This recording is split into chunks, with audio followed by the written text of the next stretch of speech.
श्रीमद् भगवद गीता अध्याय 15 पुरुषोत्तम योग श्लोक 2 मा भगवान श्री कृष्ण भन्नुहुन्छ अदस चोर्ध्वम प्रसितास्तस्य शाखा गुण प्रविद्धा विषय प्रवाला अदस्य मूला नेनुसंततानि कर्मानुबन्धिनी मनुष्य लोके। त्यस संसार वृक्षको त्रिगुण रूप जलले बनेको बढेको एवं विषय भोग रूप कोपिला भएको देव मनुष्य र अन्य योनिहरू शाखाहरू तल र माथि सबैतिर फैलिएको तथा मनुष्य लोकमा कर्म अनुसार बाँध्ने अहमता ममता वासना रूपी जराहरू पनि तल र माथि सबै लोकहरूमा व्याप्त भइरहेका छन्। यस्तो सुन्दर छ यो वृक्ष र यसको यथार्थ ज्ञान, यो यथार्थ ज्ञान भित्र जीवनमा छिर्यो भने जीवनमा जान्न बाहेक बाँकी केही पनि रहँदैन। मैले जे जान्नु पर्ने थियो जानिसके, अब सकियो। परमात्मा तत्त्वलाई जानिसकेपछि त्यही परमात्मा तत्त्वले बनेको सबै कुराहरू जानिसके मैले। म ब्रह्माण्डको सम्पूर्ण ज्ञानसँग एक भएँ, एकत्व आयो मलाई, म एकत्वमा डुबेँ। त्यो वृक्ष कसरी बनेको छ त? वृक्षका केही बनावटहरू अघिल्लो श्लोकमा थियो। यो श्लोकले के भन्छ? त्यस संसार वृक्षको जुन त्यो हाँगाहरू कस्तो छ अरे भने त्यो हाँगा चाहिँ नदेखिने त्रिगुण रूप जलले बनेको छ। यो हाँगा बढेको बढै छ। हामी हाँगा देख्छौँ तर हाँगाभित्रको जल कहीँ देखिन्छ? त्यस्तै म घरि ज्ञानको खोजमा दौडिन्छु, घरि सुखको खोजमा दौडिन्छु, घरि कामको खोजमा दौडिन्छु, घरि म आनन्द मोज मस्ती हत्या हिंसामा दौडिन्छु। तर यी सबै दौडको बीचमा 3 गुण सत्व रज र तम मुख्य छ भन्ने म कहिले पनि देख्दिनँ। र सत्व रज र तम जहाँ पनि छ त्यहाँ संसार छ भन्ने म कहिले पनि देख्न सक्दिनँ। यो देख्न नसक्नु नै हाम्रो कमजोरी हो। यी 3 गुण रूपी जलले बनेको, हेर्नुहोस् त, जल देखिँदैन तर त्यही हो इन्धन। त्यो जुन जराबाट, तल जराले पृथ्वीबाट शोषण गरेर जुन जल त्यसपछि त्यहाँ भएका विभिन्न पदार्थहरू पोषक तत्त्वहरू पठाइरहेको छ, त्यसैले हाँगा बन्छ। हाँगा नभए पात पनि रहँदैन, केही पनि रहँदैन। न फल लाग्छ, न कोपिला, न फुल, केही पनि रहँदैन। त त्यसको मूलमा के छ? त्यो वृक्षको मूलमा त्यो ब्रह्माजीबाट यानि मूल सृजनाबाट त्यो प्रारम्भ भयो। संसार वृक्ष पतन प्रारम्भ भयो, माथिबाट तल झर्यो र झर्ने क्रममा के भयो भने अब हाँगाहरू चाहिँ 3 गुणहरू हुन्, त्रिगुणहरू। र त्रिगुणको चर्चा हामीले अध्याय 14 मा विस्तारपूर्वक गरिसक्यौँ। युट्युबमा हेर्नुभयो भने सबै श्लोकको तात्विक व्याख्या, तत्त्व दर्शनको हिसाबले भएका व्याख्या, जे देखियो, जस्तो देखियो त्यही व्याख्या त्यहाँ उपलब्ध छन्। अब एवं विषय भोग रूप कोपिला भएको यो वृक्ष कस्तो छ र भने कोपिला छ। कोपिला कति राम्रो देखिन्छ, कति मनमोहक हुन्छ, सानो बच्चा जस्तो हुन्छ। त्यो कोपिलाहरू चाहिँ केले बनेको छ भने विषय भोग रूप, विषय प्रवाला, विषयहरूले बनेको छ। विषय भनेको के हो? म अरू पाऊँ, अरू गरौँ, अरू भोगौँ भन्ने इच्छा, भयानकै इच्छा नै इच्छा। र इच्छा नै मनुष्यको शत्रु हो। यो संसार रूपी वृक्षलाई बढ्न, मेरो जीवनमा मैले बढ्न बन्द गर्न इच्छालाई बन्द गर्नुपर्छ। आउँछ त्यो अगाडिका श्लोकहरूमा। कोपिलाहरू भएको देव मनुष्य र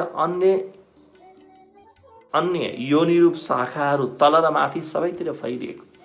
मेरो इच्छा अनुसार नै, मेरो इच्छा जस्तो छ, सुखको इच्छा छ, सुख रूपी कर्महरू छन् भने देव योनिमा म प्रवेश गर्दछु।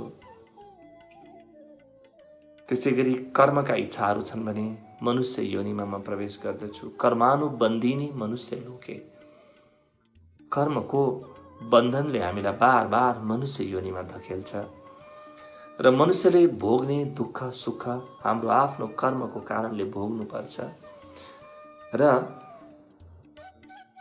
मेरा यदि आफ्ना भावहरू, आफ्ना इच्छाहरू र इच्छा जसरी पूर्ति गरे ती मेरा प्रयत्नहरू नकारात्मक छन्, तामसी छन् भने अन्य तलका योनिहरूमा प्रवेश हुन्छ। त मभित्र इच्छा र मेरो भाव कस्तो छ, यतिखेर मभित्र संसार वृक्ष कस्तो छ, त्यही अनुसार मेरो अगाडिको गति हुन्छ। मेरो अहिलेको संसार वृक्ष जस्तो छ त्यही अनुसार म दुखी हुने, खुसी हुने, अन्धकारमा डुब्ने, प्रकाशमा जाने, त्यो अनुसार हुन्छ। र मृत्युको बेलामा जे अवस्था रहन्छ, जस्तो अवस्था रहन्छ, त्यही अनुसार अर्को जन्ममा प्रवेश हुन्छ। मृत्युका अनुसार जस्तो हुन्छ त्यही अनुसार अर्को जन्ममा प्रवेश हुन्छ र अहिले जे छ त्यो अनुसार नै बाँकी रहेको मेरो जीवन चल्छ। बाँकी रहेको मेरो जीवन यही अनुसार जाने हो। सबैतिर फैलिएको यो कोपिलाहरू, यी हाँगाहरू, गुणका हाँगाहरू जताततै फैलिएका छन्, तल माथि जताततै फैलिएका छन्। अब यो कस्तो छ भने हामी सांसारिक बन्न छोडेर, सांसारिक दुःख सुखबाट अलिकति केही बेरको लागि अवकाश लिएर आध्यात्मिक बन्न, ध्यान भक्तितिर लाग्न प्रयास त गर्छौँ, तर तीनटा गुणलाई बोकेर र इच्छालाई बोकेर यो कहिल्यै सम्भव हुँदैन।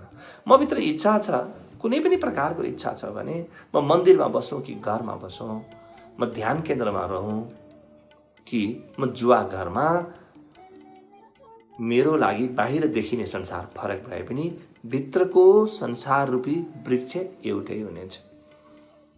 संसार रूपी वृक्षमा केही पनि फरक हुने छैन, कहीँ केही फरक छैन। त तीनवटा गुणबाट म दौडिरहेको छु, गुणले मलाई दौडाएका छन्, पछाडिबाट गुणले धकेलेको छ र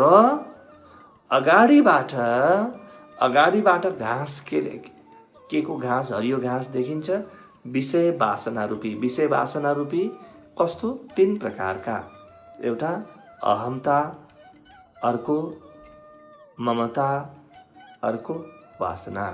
अहमता भनेको के हो?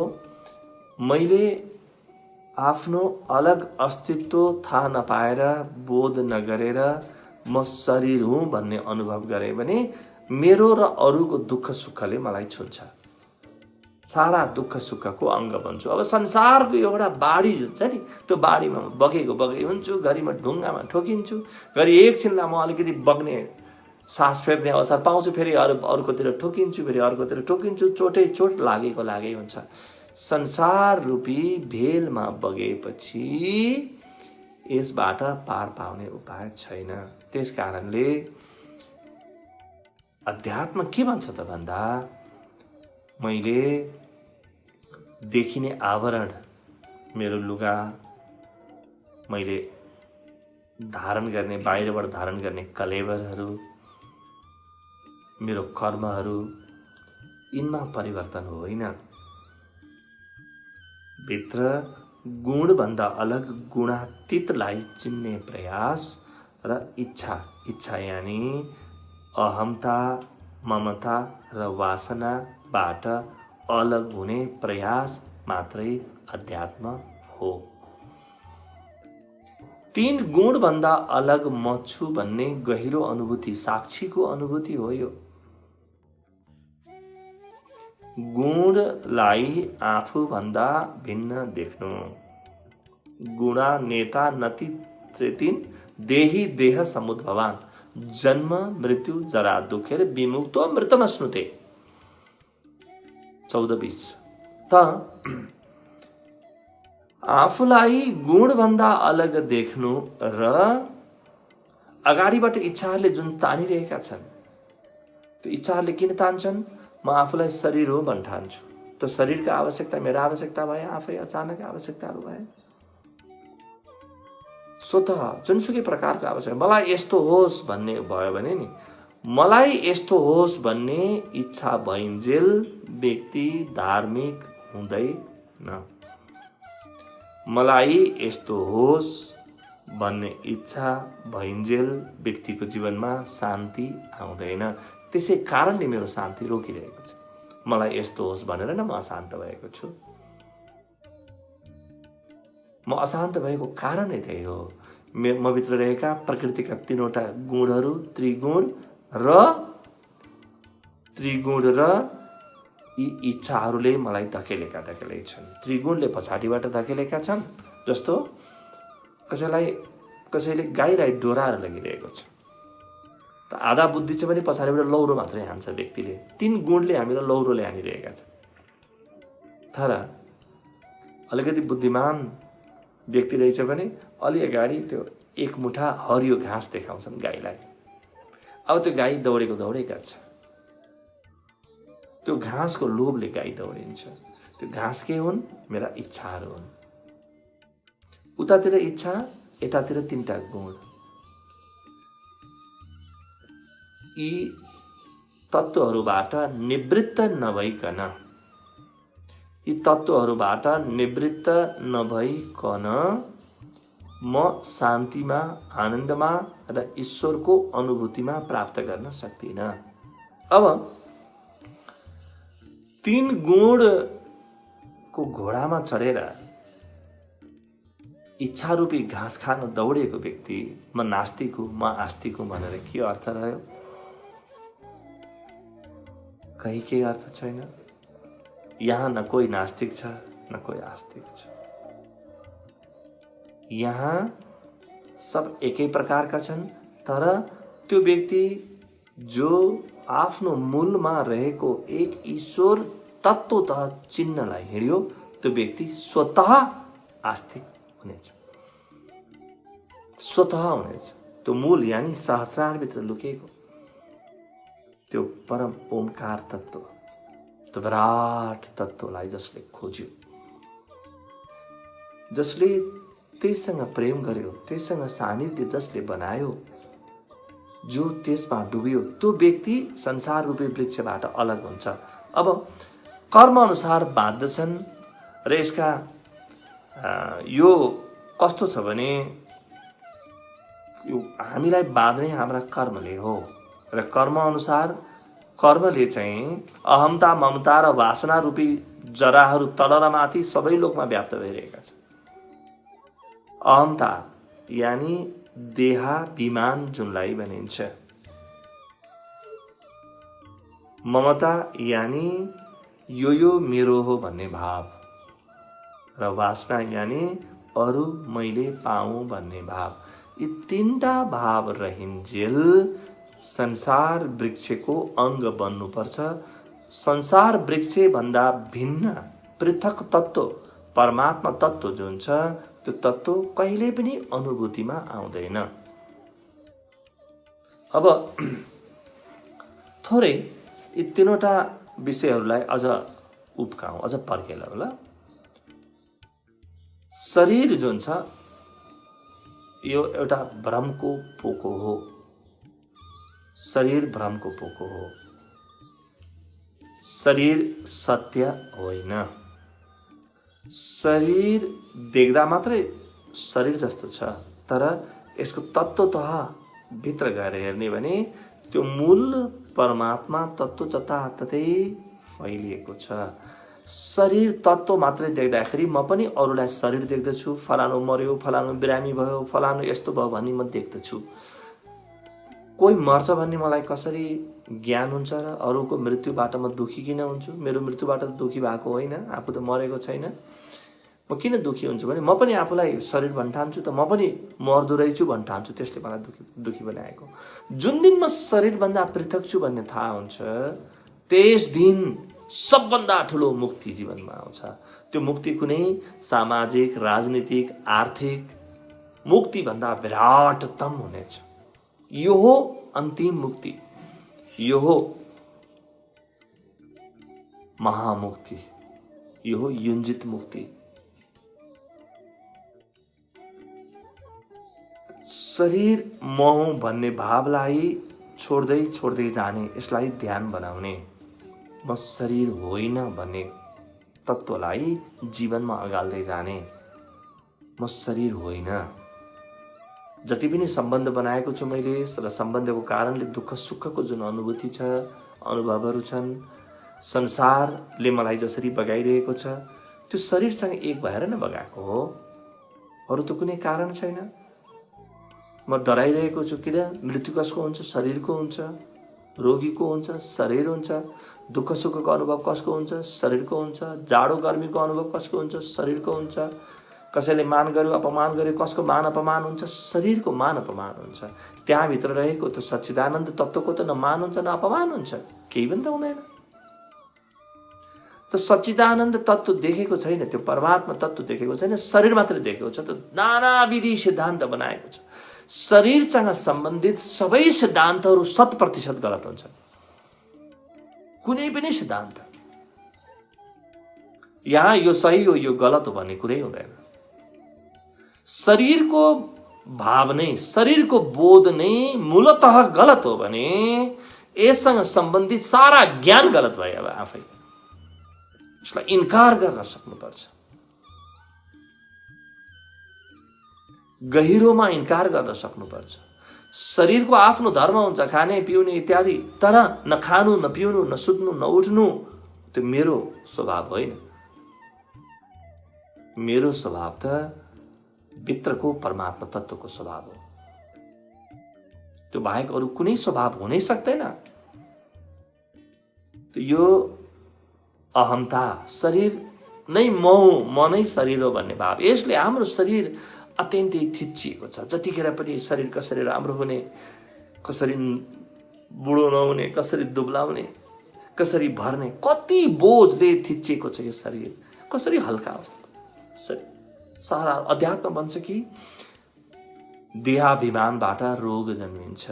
खप्तर बाबा पनि त्यही भन्नुहुन्छ धर्म विज्ञानमा, अध्यात्म विज्ञानमा, विचार विज्ञानमा, कि शरीरसँग सम्बन्धित तिम्रो जुन तादात्म्य छ, त्यो तादात्म्यले, त्यो अहमताले नै तिमी रोगी हुन्छौ। तिम्रा रोगहरू तिमी आफैले कमाएको हो, तर तिमीलाई याद छैन। अहिले सारा रोगहरू तिमी आफूले कमाएका हो। शरीरलाई तिमीले यति थिचेका छौ, यस्तो हुनुपर्छ, यस्तो हुनुपर्छ, यस्तो हुनुपर्छ भनेर सारा संसारका विषय वासनाहरूको पछाडि दौडाएका छौ शरीरलाई। त्यो शरीर भित्रबाट धमिरा लागेर मक्किएको घर जस्तै भएको छ। बाहिर हेर्दा मात्रै अलिकति सुन्दर छ, भित्रबाट केही पनि छैन। त यो अहमता, त्यसै गरी यो मेरो हो भन्ने ममता, यति मात्रै मेरो हो भने बाँकी रहेको कसको हो त? एउटा कि सबै मेरो हो कि केही पनि मेरो होइन। यो भित्र तत्त्वतः बुझ्ने कुरा होला। व्यवहारमा, बाहिर व्यवहारमा कानुनी रूपमा यो मेरो घर हो, यो तेरो घर हो, यो मेरो छोरा हो, मेरो छोरी हो भन्ने मिल्छ कानुनी रूपमा। तत्त्वतः पुरै शरीर प्रकृतिले दिएको हो। त यहाँ प्रकृतिको बाहेक केही पनि छैन। प्रकृतिको कुरालाई मेरो हो भनेर दाबी गर्नु नै मूल पाप हो, मूल रोग हो। त्यो प्रकृति पनि कसरी चलेको छ? शरीर संसार रूपी वृक्ष मूलमा परमात्माबाट चलेको छ। या त यहाँको सबै कुरो परमात्माको हो, मेरो केही पनि छैन, या म शरीर हो भने सबै मेरो हो। यो दुई मध्ये एउटा मात्रै सत्य हुन्छ। म यति गहिरोसित यो ज्ञानमा प्रवेश गर्नुपर्छ। अगाडिका श्लोकहरूले त्यही लैजान्छन्। र वासना, इच्छा, निरन्तर नयाँ नयाँ पाउने इच्छा, यही इच्छाले हामीलाई दुखी बनाएको छ। सारा हाम्रा दुःख के हुन्? हाम्रो इच्छा हुन्, हाम्रा इच्छा हुन्। म सुखी हुँ भन्ने इच्छा नै दुःखको मूल कारण हो। भित्र एउटा बाजा बजिरहेको छ हामीभित्र, म सुखी हुँ भन्ने बाजा। त्यो खतरनाक बाजा हो, त्यो मृत्युको बाजा हो। त्यो श्मशान घाटको विकराल नाद हो त्यो। त्यो प्रणव नाद होइन, त्यो ईश्वरको नाद होइन त्यो। त्यसले हामीलाई धकेलै छ, शरीरलाई रोगी बनाएको छ, मनलाई रोगी बनाएको छ, चित्तलाई अशान्त बनाएको छ, तनावले भरिपूर्ण बनाएको छ र हामीलाई बेहाल बनाएको छ। सबैतिर यसरी फैलिरहेका छन्। व्यक्ति जहाँ गए पनि जे गरे पनि यिनले घेरेको छ। यी सबैबाट अलग हुने प्रक्रिया अर्को श्लोकमा आउँछ। कसरी अलग हुने त? र अध्यात्मले के गर्दछ? विशेष गरी भगवत गीताले के गर्दछ? समस्या पहिले स्थिति बताइदिन्छ, यो छ, त्यसपछि समस्या बताइदिन्छ, त्यहाँबाट समाधान बताइदिन्छ। व्यवहारिक समाधान बिनाको अध्यात्म होइन। र गीताले जुन अध्यात्म दिएको छ त्यो अध्यात्म अत्यन्तै व्यवहारिक अध्यात्म हो, प्रयोगात्मक अध्यात्म हो। यो प्रयोग सिद्ध अध्यात्म हो। हरेक व्यक्तिले यो अनुभूति गर्न सक्छ। हरेक व्यक्तिले यो अनुभूति गर्न सक्छ। हरेक सोमबार जीवन विज्ञानमा श्रीमद् भगवत गीतामा यो कक्षा हुने गर्थ्यो। अब फेसबुक लाइभ र युट्युबको माध्यमबाट यही कक्षा हुन्छ र शनिबारका दिन साँझ 5 बजे ध्यान योग हुन्छ। अब साताको 2 दिन मात्रै यो फेसबुक लाइभबाट कार्यक्रम आउँछ। त्यसको अलावा अब जुन ज्ञानको विराट जुन खजाना छ, ती सारा खजानाहरू आजसम्मका सबै अध्यायका श्लोकहरू र ती श्लोकमाथि तत्त्व व्याख्या जीवन विज्ञानको युट्युबमा गएर सुन्न सकिन्छ। त्यहाँ गएर सुन्नुपर्ने हुन्छ। एउटा मात्रै कुरा सुनेर सबै कुरा बुझ्दैन।